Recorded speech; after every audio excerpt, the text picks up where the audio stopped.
I'm Jeff Oak, and welcome to Taking Care of Your Business, conversations to strengthen small and mid-sized companies. Last week, I attended the annual conference for Vistage Chairs in Nashville, Tennessee. 600 people from around the world gathered to renew friendships and sharpen their skills. On my way to the airport after the conference ended, I shared an Uber ride with a guy who was also attending the conference.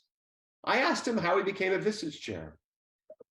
For over 25 years, Mark worked for publicly traded companies, first as a finance leader and then a CFO, and from that to chief operating officer and eventually CEO. He was a Vistage member for most of that time, 17 years in fact, and credits the experience with his growth as a business leader.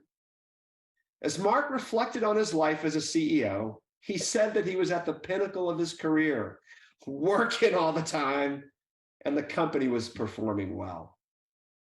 And then board members and even people on his management team started telling him he needed to be tougher, more ruthless, be more like Jack Welch, they said. He smiled at me and said, I didn't want to be like Jack Welch. I think the guy was a bit of a jerk. He said something was missing. What he really wanted to be was a deacon in his church.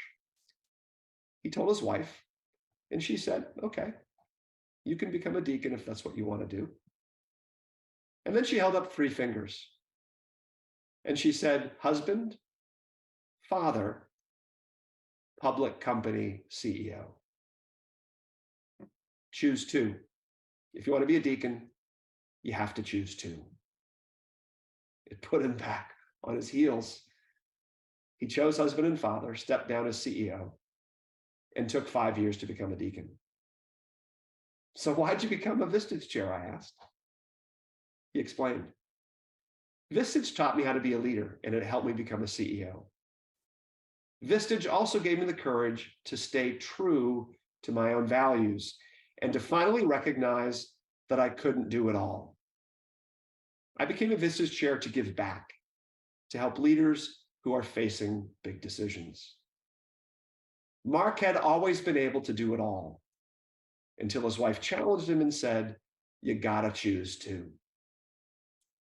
In his book, The Second Mountain, David Brooks says that a life of commitment means saying 1,000 no's for the sake of a few precious yeses.